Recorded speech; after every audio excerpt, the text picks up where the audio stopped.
할렐루야, 잘 알고 잘 믿기 10번째 시간입니다. 자, 오늘은 잘 믿으면 신앙이 좋다고 하고 의심하면 신앙이 부족하다라는 소리를 들을 때가 많습니다. 그래서 안 믿어지는 사람들도 굉장히 스트레스를 좀 많이 받죠. 자, 그러면 과연 그럴까요? 의심은 나쁜 것이고 잘 믿으면 좋은 것인가? 자, 그것은 기준이 무엇이냐에 따라 다릅니다. 성경의 말씀을 거짓이나 비진리로 의심할 때는 불신앙이 되지만 성경을 바르게 알기 위해서 믿으려고 노력하고 또 의심해보고 또 그거에 대해서 회의를 가져보는 것은 옳은 신앙입니다. 의심하느냐 아니냐의 문제가 아니고 바른 의심이냐가 중요합니다. 자, 가장 많이 인용되는 믿어야만 그것이 우리에게 좋은 신앙이다라고 인용되는 말씀이 요한복음 20장의 부활 사건입니다. 27절 이하를 보면 도마에게 이르시되 내 손가락을 이리 내밀어 내 손을 보고 내 손을 내밀어 내 옆구리에 넣어보라.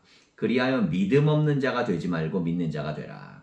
도마가 대답하여 이르되 나의 주님이시요 나의 하나님이시니이다. 예수께서 이르시되 너는 나를 본고로 믿느냐? 보지 못하고 믿는 자들은 복되도다 하시니라 라는 말씀입니다. 이 말씀을 많이 인용하면서 보지 않고도 믿는 믿음, 그 믿음이 중요하다는 거죠. 네, 맞습니다.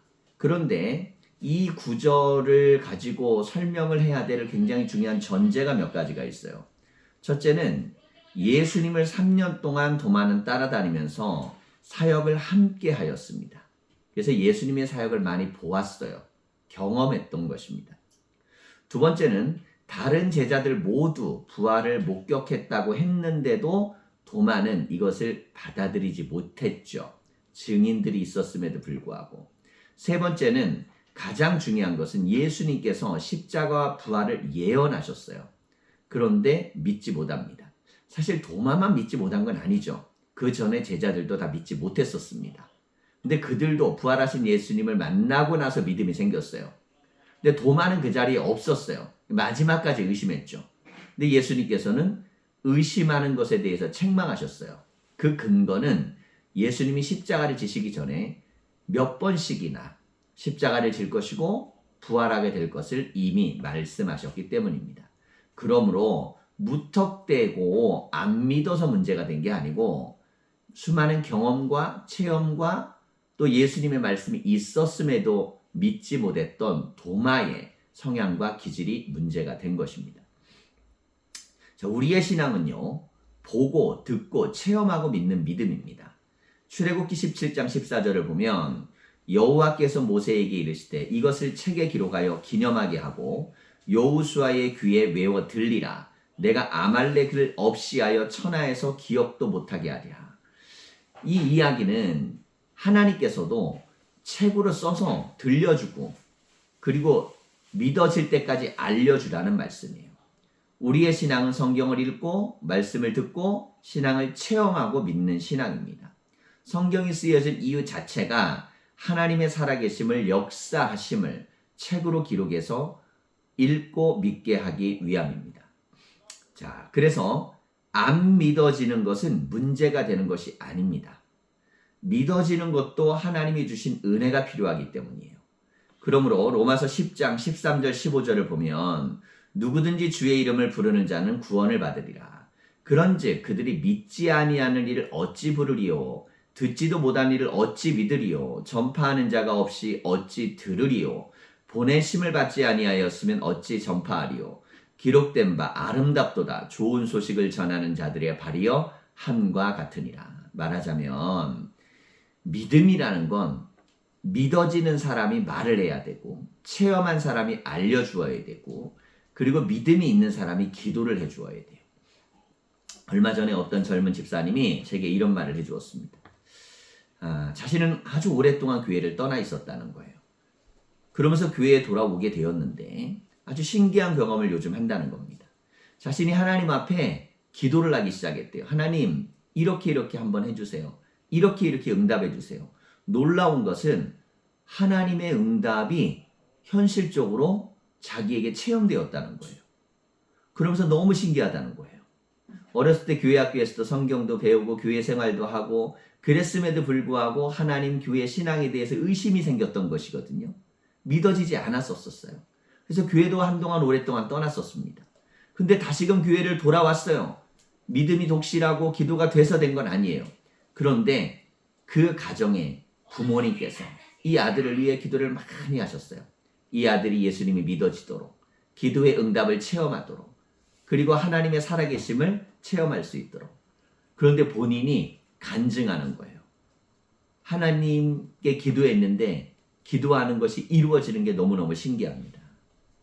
이처럼 신앙이라는 건 배움의 단계에서 의심의 단계를 거쳐 의심이 믿음으로 넘어가는 단계를 거쳐야 하는 것입니다. 어떤 사람은 이 시간이 짧은 시간이 있지만 어떤 사람은 시간이 오래 걸리는 사람도 있어요. 그래서 우리에게 필요한 건 교회와 공동체입니다. 사랑으로 보듬어주고 믿음이 생길 때까지 도와주고 그리고 체험할 때까지 기도해 주는 것. 이것이 바로 신앙생활을 공동체적으로 해야 되는 이유인 것입니다. 그렇다면 우리는 무엇을 의심해 봐야 될까요? 우리는 교황도 의심해서 종교개혁을 한 후예들입니다. 종교개혁과 같은 정당한 의심은 무엇이겠습니까? 교황의 말이 맞는 거야? 교회의 말이 맞는 거야? 면죄부를 팔아도 되는 거야? 이런 의심이 종교개혁을 만들었습니다. 루터는 하나님의 말씀인 성경만이 기준이라고 이야기한 것입니다. 요즘 짧은 영상들이 많이 올라옵니다. 저도 유튜브를 이렇게 만들지만 유명세가 있는 분들의 메시지가 굉장히 강한 경우가 많아요. 근데 가끔 갸우뚱할 때가 있어요. 저 말씀은 성경 한 구절을 너무 강조한 나머지 다른 성경 구절에 있는 내용을 도외시할 수 있는, 그래서 한쪽으로는 해석이 옳을 수도 있지만 너무 강하다 보니까 다른 해석을 멀리할 수 있는 그런 경우들도 있더라고요. 그런데 조회수가 굉장히 높아요. 이런 경우는 성경보다 목사의 설교나 혹은 주장이 더 강하게 믿어질 수 있습니다. 그래서 우리는 다양한 설교를 들을 필요가 있습니다. 모든 목사는 성경처럼 온전할 수 없습니다. 이게 전제예요. 교황의 말도 성경에 어긋나면 의심했던 것이 우리 기독교의 출발이에요. 그러니 항상 우리는 하나님의 말씀의 원리에서 의심해 보아야 해요. 누군가는 발견한 은혜를 누군가는 발견하지 못했을 수도 있어요. 예전에는 내가 잘못 생각했다가 생각을 수정할 수도 있어요. 그렇기 때문에 우리는 늘 의심을 하며 믿음의 단계를 향해 가야 돼요. 자, 첫 번째는 이겁니다. 우리가 듣는 설교나 간증이 성경의 말씀에 일치하는가. 자, 이렇게 우리가 봐야 돼요. 그러려면 성경을 어떻게 해야 될까요? 많이 읽어야 됩니다.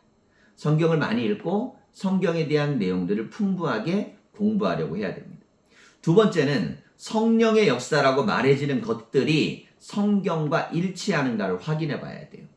현상과 체험이라는 것은 수많은 현상과 체험이 있을 수 있지만 성령도 역사할 수 있지만 거기에 마귀의 속임수도 있을 수 있기 때문에, 그래서 그 안에는 정말 하나님의 말씀이 있고 그리스도의 사랑이 담겨 있는가, 우리는 그것을 의심해 보아야 합니다.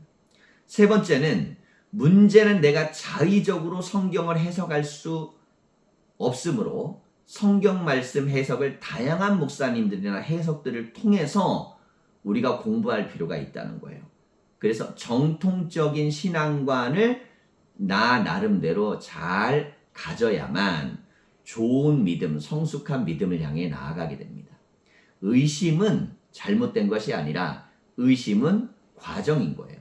또 하나는 바른 의심은 잘못된 신앙을 없애고 바른 신앙으로 가는 또 길이 되기도 합니다.